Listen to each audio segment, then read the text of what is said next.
All right, all right. Welcome everybody back to another episode of Beyond the Rhythm podcast. I'm your host Benito from Way Higher Music. I have my co-host here, Asia the writer. And we have a very special guest tonight that we want to introduce and talk with, a very talented, multi-talented person that's graced us with her presence tonight. So without further ado, we have Emeral Khan tonight, and we're excited to talk to her about her life and her experiences, and just so many things that she's done and has been a part of and is a part of right now. So without further ado, we want to welcome her. Welcome to the show. Hey, what's going on? Thank y'all so much for having me tonight. Thanks for being here. So usually we start off with our guests, just kind of try to start off at the beginning for the folks who are watching and give them an introduction to you and how you got started in your industry. I know you're a little different than other people that we've interviewed. You are actually, into music, you're into film, you're into producing film. So can you tell us, like, where did this creativity and interest start in all of that for you? Yeah, absolutely. So I was actually initiated into the business like many years ago. I'm going to say when I first moved to the States, it's like the mid 90s. My mom and I were going through a severe level of adversity. My mom had a really bad head injury and we became homeless right away. It was kind of tough, but my mom had this friend and gave me a trumpet. And I remember my mom's friend was like, "You're going to need this more than I do because you're not going to have any friends for a while." I did not know what that meant. I was 10 years old. And, things were really tough for us, but they were absolutely right. I couldn't go to school because we didn't have an address. We didn't have the ability to get resources and things of that nature. So I believe that for me, music really was a gift. I had my grandmother when I was really young, she used to always put me in things like Caribbean dance class and these fun things just so I could do something with my energy. But I didn't realize, I wasn't really much of a big performer. I just was a Leo. I like the attention. And then I go back to where I was, right behind my grandmother. But it was when I was about in the 8th grade. I remember I tested into the 8th grade because I love to read.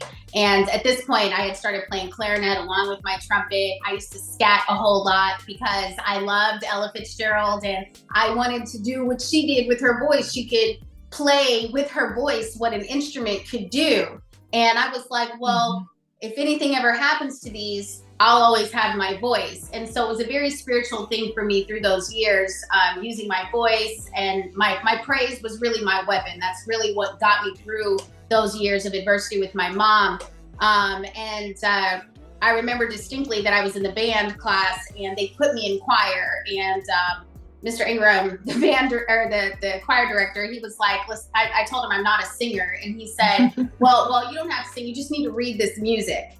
But I need you to play your voice, not the trumpet or the clarinet or the percussion. I need you to play your voice. And I was like, I can't do it. I've got the audience. And he said, you can stand up here with me, but we're going to put a camera on you and you can sing to the choir and you'll lead the choir that way. And so we did that. I saw them bring out this big $10,000 check like they do at the lotto for the school because we won that competition. And I knew immediately that's what I was going to do. And so I started training. I started putting myself in, I started a little band ensemble with the school so that we could compete more because I wanted to know how could I get some of this money? I've got to learn how to do it. And so we did that. And then I found my way to performing arts school. I remember I did an American Idol audition. I didn't make it past the first round, but I made it into performing arts school on the other side of the country. And so we moved from Washington State all the way to Washington, D.C. I graduated Duke Ellington class of 2002, and I was a first-year senior. I'm one of the very few that you will ever find to come out of a performing arts school. The only reason I got in there was because I knew how to read music, because I could sight read, not just read. I could look at a piece of sheet music and do it perfectly well. But it's because I was a band. I was a musician first. And then there were people that would come to that school.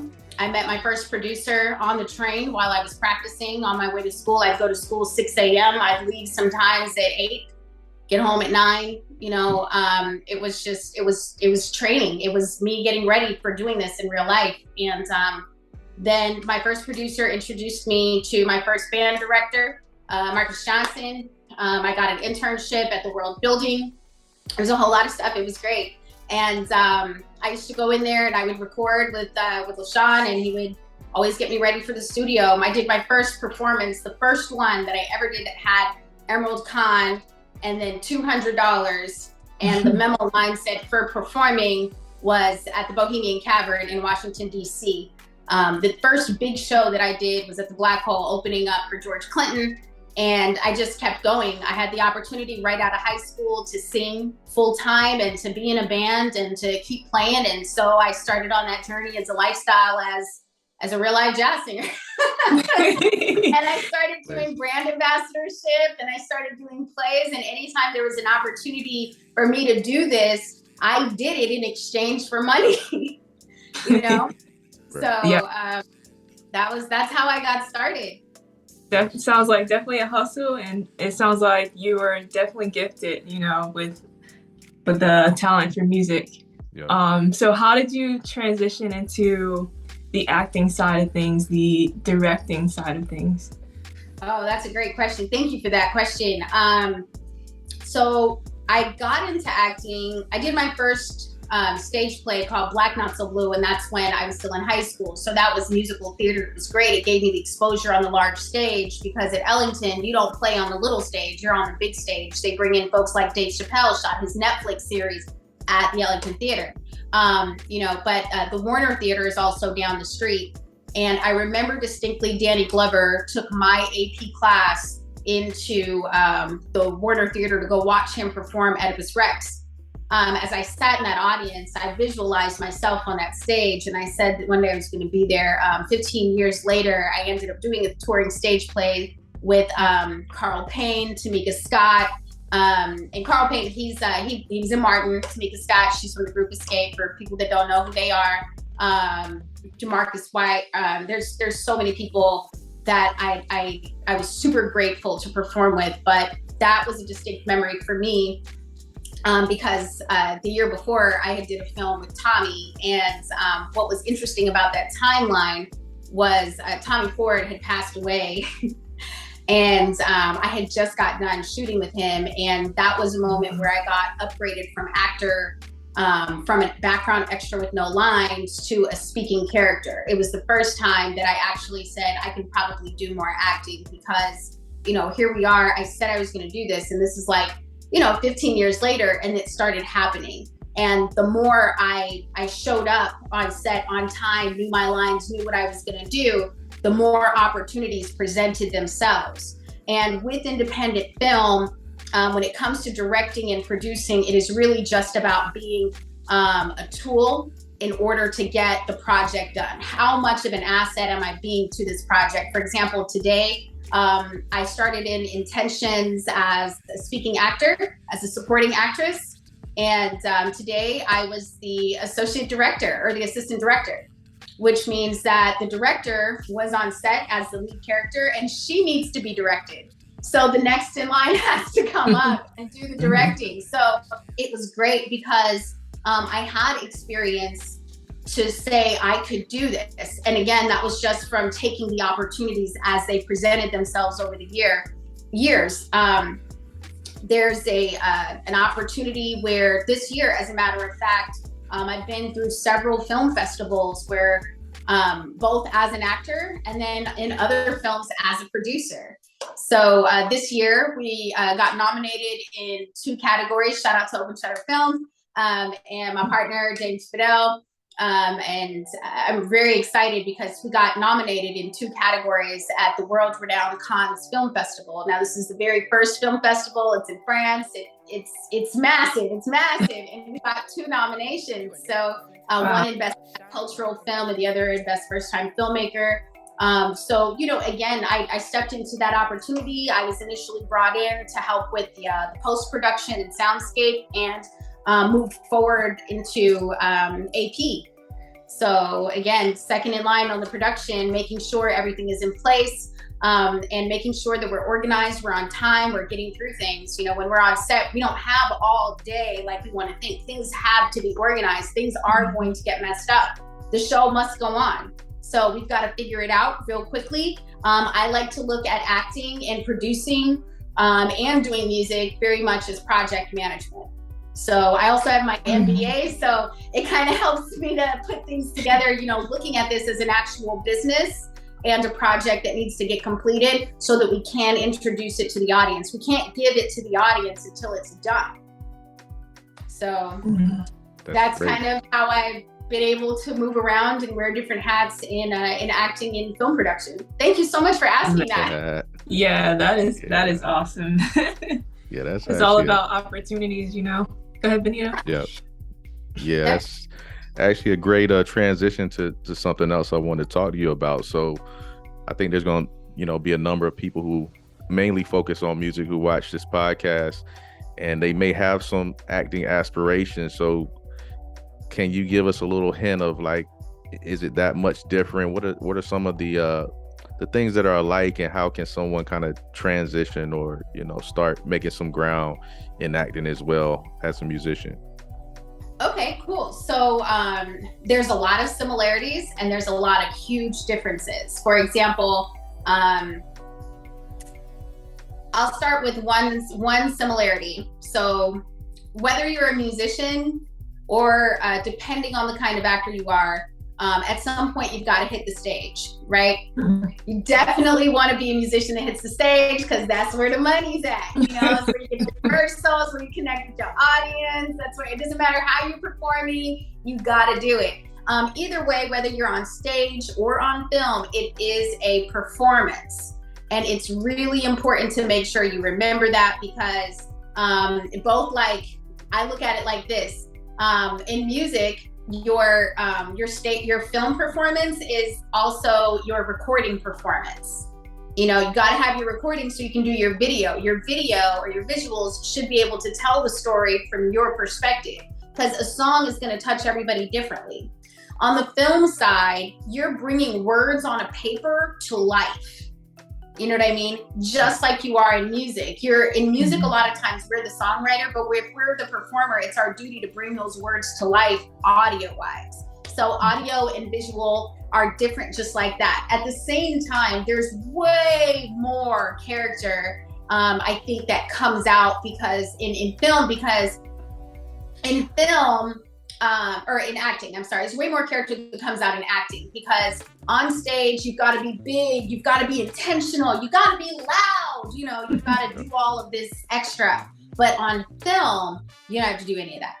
On film, you got to remember where you are. You have to remember how you said something so you can say it exactly the same way, so you can capture that same energy. You've got to be really intentional on what you're doing because you don't know if that's the take or not. You know what I mean? And you have to know your lines regardless of where you are. So it's very similar, as you can tell, like regardless of which category, they're both really similar. For me, I know some actors, like my mentor, she's a thespian. She's currently on Broadway, Miss Liz Michael. I'm really excited for her because she was a single mom like me and she raised her kids, and then she went on to doing singing and acting full time. And I think that's amazing. And, you know, she followed her path and she always told me, you know, Miss Emerald, you're going to be, you know, who you were always meant to be, and you just keep pushing forth. But the reason I'm saying that is because a recording artist usually has to do the recording, the performance, and then do a little visual. But the visual doesn't even really require acting. You know, sometimes we go watch a film and it looks like it has nothing to do with what's going on. It can just be them speaking the words into the camera. In film, in acting, you can't speak into the camera. The camera's just there watching you do your thing. It's just capturing the moment. So sometimes there's some distinct differences, but a lot of times for me, I look at it as the performing arts. So some people find their categories where they find their most comfortability. I know some recording artists that have never performed. They just like recording, you know? And, or if they do perform, it's very short performances. Right. If they were directed to do a longer one to sing at a wedding's 3 hours. Can you put together a 3-hour set list? Come on. Can you talk to somebody for 3 hours? Can you? You're probably going to have to add 5 hours because an hour before and then an hour afterwards, it may be a little longer. You never know. But sometimes it gets really tough, for a performer. The one thing that I think is really interesting in regards to acting is theater. You get to see it one time only. That's it. It's an NFT, right? It's an exceptional experience. It is unique. It is original. That is the only time you're going to get that performance. Right. In film, you can watch it as many times as you want to. That is your piece of history now. Yeah. Yeah. So I feel like I love film. I love performing, period. Like, I don't care how I get to do it. It is definitely one of my favorite lifestyle drug. It's my lifestyle drug of choice. I'll say that. Because I can't get enough. I don't want to stop. Yeah. As a songwriter myself, I love that correlation that you said of bringing words to life, whether it's through recording or a visual. I really do love that. So I guess being a producer or director behind the camera, can you talk about that? Like, how different or how much harder or easier is it to be behind the camera instead of in front of the camera? So both have their challenges. I feel like being on camera is where you're okay. You are the instrument that is being used, right? You are the clarinet, you are the trumpet, you are the saxophone, you are the voice. You are not the person. You know what I mean? Like the model is really just an expensive hanger. The model's personality should never show. In a real high fashion show, you never see their personality. That's why they all look the same. You know what I mean? An instrument can look different, but it's going to sound the same.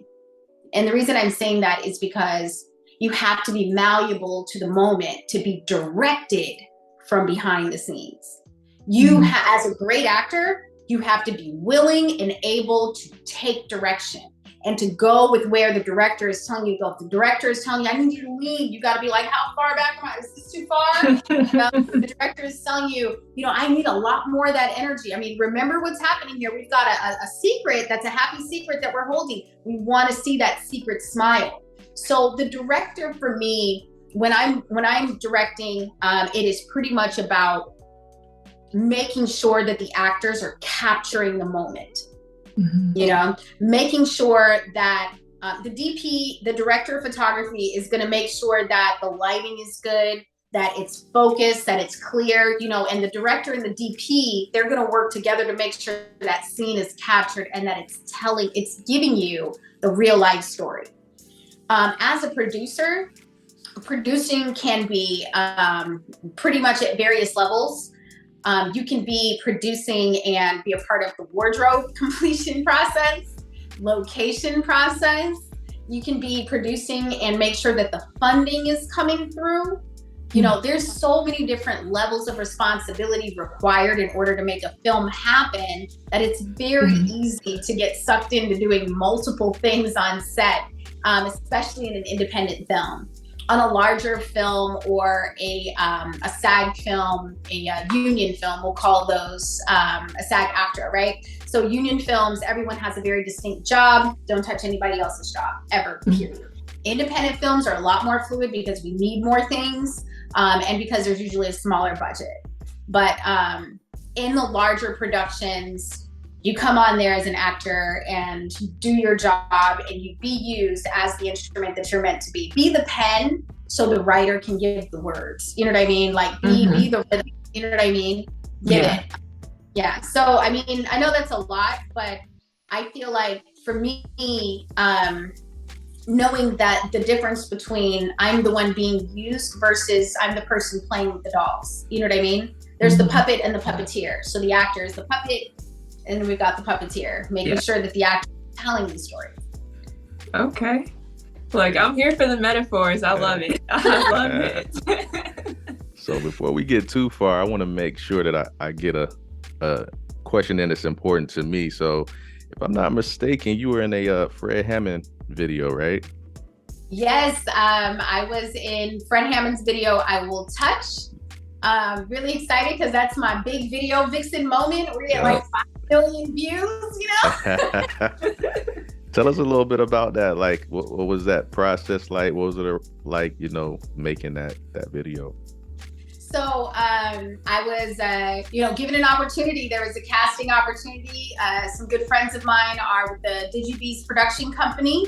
I did a project for them many years ago. It was a book project. And they remembered me and they were like, "Hey, Emerald, we need somebody to be one of the girlfriends in this video." We worked through the details, and next thing you know, here I am on Fred Hammond's set. I didn't know whose it was. I just knew that there was an opportunity, because sometimes, you know, it's not worth asking, "Oh, whose is it?" or "How much is paying?" "Oh, this," or what. It's more like, "Okay, where is it? What is it? You know, what do you need from me?" Because especially when you've worked with people and you know they work with high level people, shoot, it could have been Kirk Franklin. I may have been with my property. I mean, it could have been McCray. It could have been, Jonathan McReynolds.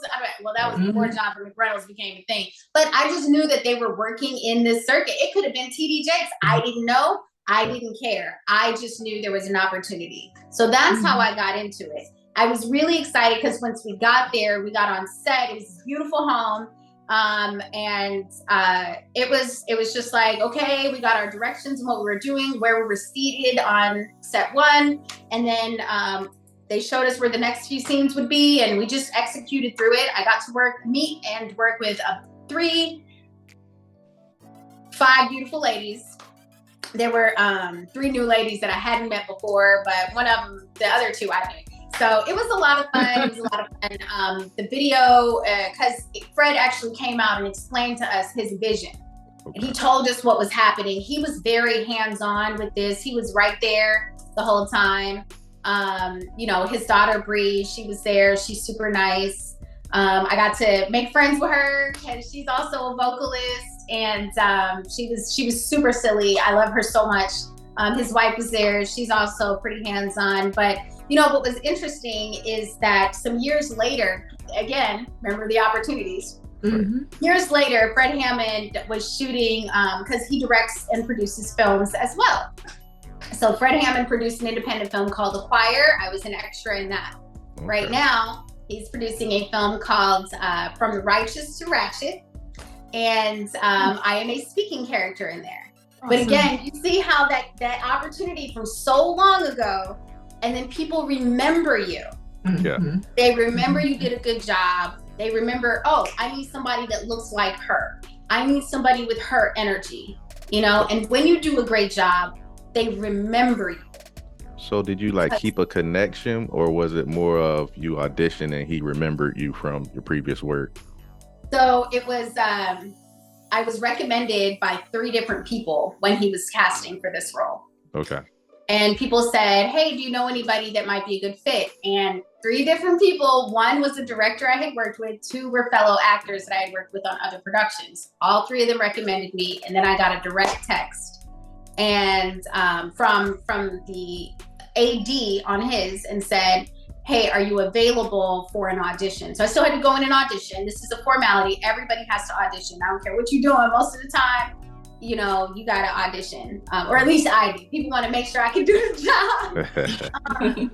But he had me do a full out audition, and it was great. And he said I was feeling that energy. This is going to be great. And I filmed. I actually have some highlights in my Instagram reel in BTS. So I keep a green heart section in the highlights. I should find a way to organize that better. But in the BTS section, there are behind the scenes footage of a lot of the projects that I've worked on within this past couple of years. So I started keeping that recently because, highlights haven't always been there. So since they started keeping them, I started keeping those. Right. Stories disappear, but the highlights are always there. That's amazing. Great. Awesome. So I guess I want to kind of go in a different direction for a second. Can you talk about some of the challenges or adversity that you've had to overcome? I know a lot of people out there, including myself, have been through a lot of things. And, sometimes we just have to find inspiration or something that keeps us going. And adversity can help tell a story and motivate us as well. So can you tell us about, some things that you've had to overcome?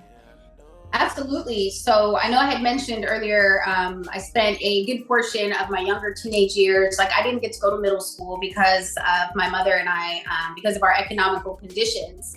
However, today, what I do with that experience is I volunteer a lot with the low to no income community, specifically teenagers. I volunteer at the African American Museum. I have a lot of teenagers that are looking for some place to put their talent. And there's a theater and they come into my class for free. Anytime the museum calls me, and every winter I am down there volunteering. That is my duty, my responsibility because of that. I also volunteer at the Dallas International Street Church, and one day I hope to, God bless it, I'll be able to create a transitional community for families that want to rise up out of that. I'm also a member of the hearing and vision impaired and community. Because about 4 years ago, I had a scooter accident, and I fell off the scooter and I had 10 skull fractures. I hit the asphalt pretty hard. I guess the road wasn't as soft as it looked from up there. Anyway, but I lost my hearing, I lost my vision. I had 3 brain hemorrhages, it was 10 skull fractures, 8 inside of my right ear. All those 3 little bones that are in there, they just shattered. So I went through a pretty significant healing and recovery time with that. I'm saying these things because I'm also a single mother. All of these things look as, people can be like, I don't know how you're going to make it through that. How do you make it through this? How do you make it through that? You're already limited, this, that, and the other thing. And honestly, our current circumstances cannot dictate our future.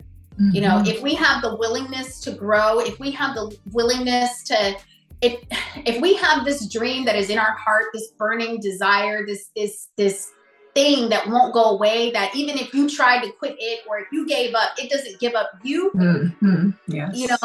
Then you can't, because that's your purpose. It's not going to stop. Whether you want to stop it or not, you can try to dim that fire, but it's going to burn you, and then you're going to, at some point, it's going to come back.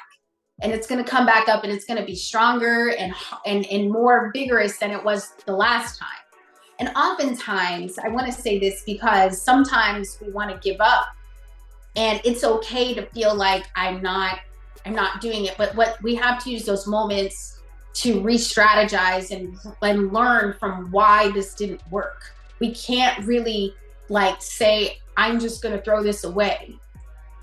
I believe that we all have various gifts, and it's our responsibility to use every single gift that we've been given. I've been a published journalist. I'm a business professional. I'm somebody's mother. I'm the mother of a 16-year-old boy, and he's amazing. He wants to do science and he codes, and he just flew a plane for his 16th birthday. He's a 3rd-degree black belt. He doesn't want to be an entertainer. He doesn't want to perform, but I put him in speech because he does. The reason I put him in acting and speech is because public speaking is important. Definitely. Your articulation is important. And picking up these little skills and using everything you've got in the midst of adversity is so important, because it's your way of saying thank you for giving me another day, to whatever higher power it is that you serve. Every time you use your gift, even if your higher power is your higher self, because everybody has a different set of beliefs, that means you are thanking yourself. It means that you're actually, even in moments of pain and in grief and despair, those moments are there because life is there. As I lay in that hospital bed a few years ago, I was about to open up a whole tour with my bona fide blues band. I had a band of middle-aged white men, shout out to all of them, and a bona fide blues band. And we were fixing to tear up the Southwest, we really were. I was gonna cover Nina Simone and and B.B. King. I mean, this little thing I was doing, and we were doing that, and we were about to House of Blues through the Southwest. We had the tour set up and everything was great. And then I had this accident, and I really remember asking God, like, what did I do? Why is this? And it is okay to ask why. It is okay to question what happened and what went wrong. And it's okay to know that accidents happen. You know, it's also okay to know that some people do have malicious intent, because there have been times where people have done mean things to me, where people have hurt me. And it's okay to let things go and to change parts of our life in order to keep ourselves protected and safe. We have to always guard our heart if that is where the adversity came from, if it came from our lifestyle, if it came from our way of thinking. Every time we go through adversity, it is an opportunity for us to grow, kind of like the phoenix. The phoenix as a symbol, it literally has to be it has to be reborn from its adversity. And that is just like an onion. An onion has different layers, but if you ever take a green onion that you buy in the store and you put it in some water, the top of it's gonna wilt over and die, but that's because you gotta cut it down. But as long as you keep cutting it down, it's gonna keep growing. And that little piece of onion that you bought in the grocery store is going to turn into a whole plant eventually, if you let it. That's true. So very true. Adversity is a part of life. It's grateful. I'm grateful for the ability to grow from it and not to let it determine my existence, not to let it determine my future. Yep. And to continue being able to learn and having the desire to keep going and to grow. And it's also, I got to give credit to my friends and to everybody that God has put into my life to keep me encouraged. Mm-hmm. Definitely. Amen. That's amazing. Yeah, thanks for sharing that. You got people that got your back. There's always somebody that got your back. Somebody. It feels like the whole world is turned its back. There's always somebody that's got your back. And maybe, you know what I'm saying? You never know what they're going to show up from. Yeah, that's true. And like I said, thank you for that encouragement, because I feel like there's so many people out there that really need to hear that. So yeah, I mean, even myself, like sometimes I wonder, how do people endure? How do people go on from these traumatic events that happen to some people? And just hearing your story and seeing the amount of life and energy you have is very inspiring. So thank you for that.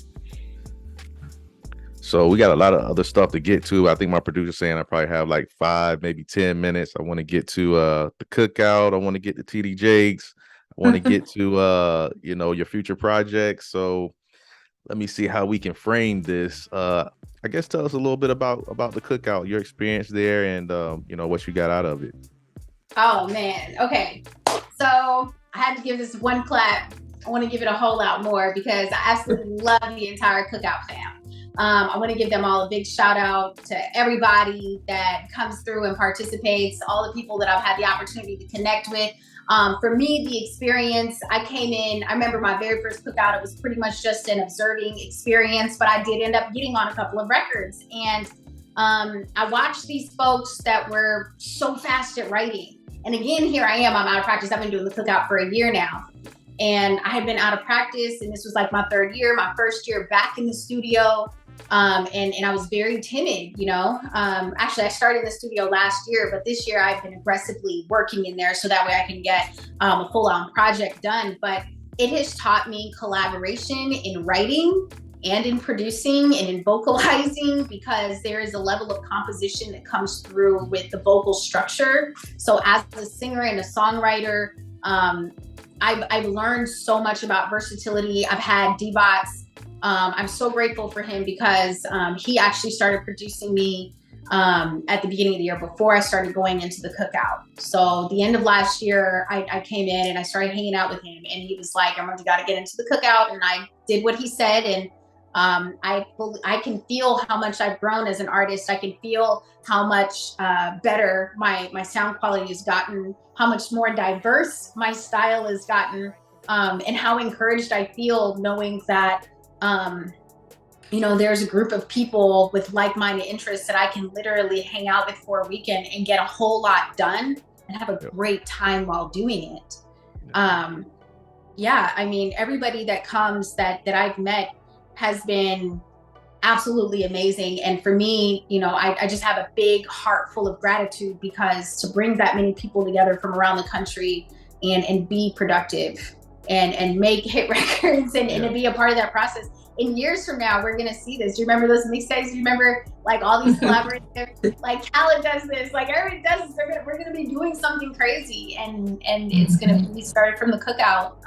So I'm just grateful for that experience. I'm grateful for everything that I've learned while I'm there. There's all these classes everywhere from production to songwriting, and to copyright and publishing, to make sure that you're protected and that you're protecting yourself as an artist, that you're monetizing as an artist. You have any questions about NFTs and those kind of things, and building your brand and your public presence and standing out, like all that stuff is in there. And so it's great. And then to have collabs with people like Ali, she's absolutely amazing, with Crown Vega. The three of us just did a song recently, and I surprised myself. I was like, "Ooh, that's me! Oh my God, that was me!" I felt like that in a while, you know. So, yeah, we all had those kind of songs. Yep. Yes. Yeah. Yeah, and then it's just like I haven't done that, and to stretch me as an artist, like Emeral, okay, jazz and blues, that's fine. We need R&B. So are you a vocalist or what? You know? What are you really doing? You know, because this is what we need right now. You didn't get jazz, blues, classic rock. Okay, we need R&B. Okay. Let me get used to this, because for years I was forced into this box, and I just wanted to do jazz because it was such a freeing experience, and it allowed me to be, you know, jazz is a whole lot of improv, but there's also some structure. But it gives you the freedom to play a lot. So I'm grateful that I'm able to bring my jazz roots into doing an R&B song, and I can sweet up it that and do that and sing some song after that, you know? Yeah. That's amazing. That's great. That's great.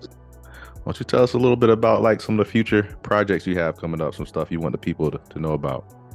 Oh my God, thank you so much. So, right now, I'm working on quite a few projects. I want to start with these. I was recently cast doing something new as an actor. I do some voice acting, and I have done a lot of green screen and corporate film kind of stuff and voiceover work in that way.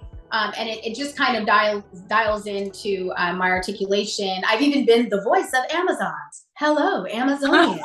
Yes, I've done that, you know, so it's really cool. But I just got cast in 3 opportunities to be a part of voice audio dramas. So the audio drama series or productions are, it's like an audio play for the visually impaired community. So as you all mentioned, I have a connection there. And I remember, like, I have 20/20 vision now. I used to wear glasses, but now I just use them for glare and all that stuff, and because they're cute. But I used to not have really good vision, but I was able to recover that through physical therapy. Some doctors are really amazing. But anyway, I got into this passion of doing the audio drama because I got the opportunity from a film that I was doing. It's called Metronome. The casting director gave me a recommendation. This person heard me speaking on Clubhouse and had just been following me. And the more they followed my energy, the more they appreciated what I was doing. They heard I was from the Caribbean. One day I was talking to my sister and my accent came out, and he said, "Oh my God, can you be a pirate for me?" And I was like, like that, Mark, shout out to Mark Redford. And I was like, yes, I've always wanted to be a pirate. He said, wait, but you have to speak Caribbean. I said, well, I couldn't do that for you. I couldn't do that. I could talk like a Caribbean, you know, and he was like, oh, you're perfect. And so I submitted my resume, everything I needed to do, and sent in my LinkedIn. And then I was cast in my first one, which we'll be recording pretty soon. And then there's another one called Blood in Rhapsody. Then there's another one called I Married a Fly. These are all comedy. I see that already. Wow. But it's so that people who are in the visually impaired can hear the movie, because when you're reading a book, how you can see the movie in your mind. Right. So it's the opposite for the hearing impaired community and for those with special needs that have the vision impaired community. And so it's just a lot of, I'm really excited because I've never done anything like that before. And I'm super excited to serve that level of the community that I'm connected to. Another thing is today we filmed Intentions, really excited about that. I have a project called Just Between Us Girls, where several of my records have been placed. That will be coming out soon. There's another film that I'm cast in that I actually just got the casting for, so I can't reveal the name yet, but that will be announced on my social media. I have a couple of performances that are coming up, really excited about those. Generally every Monday night you can find me at the Balcony Club. I'm going to be doing a public speaking competition where I have the opportunity to be to earn $100,000 to be donated to the academic institutes of my choice. Because it is such a large amount of money, I can split that up into various schools, high school and college options. Obviously, I'm going to choose something in the BIPOC community to roll with, and but I also want to be able to choose something that is going to directly reward the people in my community of the low to no income bracket, because this is really where resources are most valuable. So I want to keep it. I want to make sure that I'm continuing to serve that demographic. Jazz and Jokes in New Jersey, presented by Bob Sumner. Really excited about that performance. I'm really excited to participate in New Day Associates Fashion Weekends. This will be my second one. I'll be a feature performer. Last year I had the opportunity to perform in one and just had such a great time. And so I always like to encourage people, if you haven't been to one of my shows, come on out and have a good time. If that's what you're here for, that's what I'm serving. So come on out, have a good time. I always do a few songs, definitely always do one where you can sing along. I love to do familiar music and stitch in some of my originals with something old and familiar. Well, not old, but a throwback, kind of like Sade's Smooth Operator. You're going to hear Sade, and then you're going to hear my Nirvana's Paradise. And you're going to hear a little more Sade, and then you're going to start singing my Nirvana's Paradise, because you're not going to be able to know what's happening. And next thing you know, you're going to fall in love with me. And then I'm going to ask you to come on out to dance with me on the stage, and I just love to have a good time with my audience. I want my audience to be engaged. I want them to have a great time. I love jazzifying music. I love taking music that's not, like At Last is normally a big, soft, pretty ballad. I like to do it up tempo. So I wanted to talk about those performances because the performances are going to keep coming, and I'm going to be doing them a lot. I think in Miami, when we do the Cookout there, we're going to have some performances. So we're going to have a really good time. And I can't wait for next year to get started. We're going to start it in January in Houston. There's so many great things that are happening for me and that are coming up, and things that have already been accomplished. So there's a lot of stuff that's already out now this year that came out. So very busy. Big things, very busy. Don't know how you do it. Time management. That's how anything else in life gets done, is through time management. So that is a soft skill, by the way, and I am a master in this category. Well, we're gonna have to talk to you later about that. Okay, let's do it. Definitely. So Emeral, before we wrap up, I do want to ask one question that we like to ask all of our guests that come on the show. A quick little fun question. So if you could step into the shoes of anybody out there, any creative, whether that's artist or film, who would it be? Who would you want to live the life of, and why? Who would I want to live the life of? I don't know if I would want to live anybody else's life. Because they got problems too. I don't know if I'm strong enough to handle their problems. Who else would you want to have the experience of, I guess would be a better way to put it. Like, who would you want to be in their shoes to get that experience and, see how they do what they do? So I can say that this is also an artist that I would love to work with one day at some point, just because I have a large amount of respect for this performer, which is obviously Beyonce. I'm just gonna say that's obvious, because Beyonce is quite a gift She's been working since she was a child towards this drive inside of her spirit. She's been driving towards her purpose.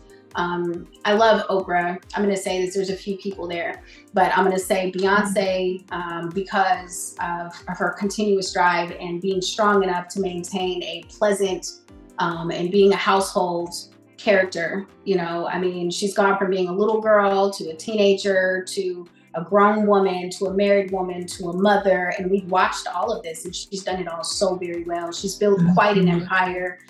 She's been a brand ambassador. She's been an actress. She's just an amazing businesswoman, and she always seems to have such a positive attitude. It never feels like the world is upon her when it is. Yeah. Yes. And having that energy. Like, I would love to know, I would love to ask one day, like, how do you do that? Right. With so much class too. Exactly. And I'm going to mention, and some people may disagree with me, but I appreciate Oprah's resilience through her career. Because remember where she came from and where she is. And some people don't agree with that, but I remember that I was speaking with Bishop T.D. Jakes one point in time. And we were getting ready to do MegaFest, and this is on camera. I caught this during an interview. It was so interesting. And he was telling me a story, and as he ended, he said, I feel like I might be talking to the next Oprah Winfrey. And I told him my name is Emeral Khan. Like, it's just because my granddaddy used to say it's a full-time job just being yourself, which is why I said in the beginning, I don't want their problems. That's why I don't want to live somebody else's life. But I can say that I would love, there are certain women that I would love to be able to speak with them and spend time with them and learning how did they gain that level of strength, How did you build your business like this? How can I do that? Yep. How can I build a production company at this level? How can I build a film and music production company at this level? These are two different women in two different categories, Yep. There are so many artists I would love to work with a little bit more. I love what Bruno Mars has done for funk. I would like to do that with jazz. I would love to do that with jazz. Could you imagine? Could you imagine? That'd be Oh my God. Like, what did you just do with this? It's like, this is jazz? No, it would be a dream come true if I could do that one day. It would be awesome to know, how did you do that? I love Lady Gaga's journey because she used to be a lounge singer like me. I perform. I perform in lounges all the time. I just told you about 3 lounges. I think I told you about 3. Right. Like, off the top, these are places that I go sing and play all the time. And it's because she's in touch with her audience until she came upon the opportunity and the budget to be able to transition to a full character, to costume, to really act. Like when she's out there performing and singing, she doesn't do a lot of dancing, but she does a whole lot of showmanship. A whole lot of showmanship. You know what I mean? Yeah. Like the costuming and all of that, like that's not easy. It's like it's tough for people to walk through a haunted house. Imagine being on stage with all of this. You know what I mean? Yeah. So I love it because the theatrics of her, of what she does and her ability to transition where, she's Stephanie every day, but then it's like, there's Gaga, like, you know what I mean? Like, very drastically different. You see Stephanie in the films, you see her like that, but then on stage, it's something totally different. I would like to ask her, how can I do that? How can I do that with what I do? Because the theatrics is really what people love to see. They love to see the performance. Yes. Yeah. Yep. I think that's where The Weeknd like really gets a whole lot of great stuff. And Lil Nas X also very, very big on the facade and the fantasy aspect. The costume is really interesting because it draws attention. Childish Gambino has done that quite a bit. Many of our favorite characters, and a lot of our musicians, they use that with music videos. Yeah, a lot of them are actors as well.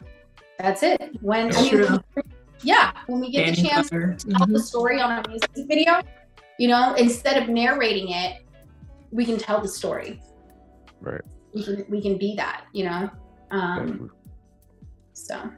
All right, Emeral. Well, we appreciate this. Has been amazing talk. We want to give you the opportunity to share your contact information so people know how to get a hold of you and see some of your social media content.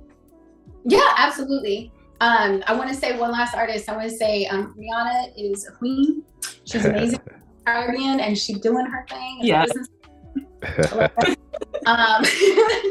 Caribbean queen, you're right. So I had to do that one just because I didn't mention her as one of the artists that I wanted to like spend close time with, but she definitely would be one. You can always find me pretty much anywhere on any of your favorite search engines. My name is Emeral, like the jewel, Khan, Khan, like kangaroos hopping around noon, like Shaka, like Genghis. And or you can find at Musical Emerald. Super easy to find on pretty much everywhere. I mean, like I say, your favorite search engine, because whether you're looking for music, you're looking for videos, whatever, or an article or something, I am there waiting on you, my dear. Great. Well, once again, we want to thank you for joining the podcast. It's been an amazing time. Everybody, here we go. Emeral Khan, give you a round of applause. Thanks again. And thanks everyone for joining. Have a good night. Thank you so much. I appreciate y'all for having me. It's been so much fun. Thanks for coming.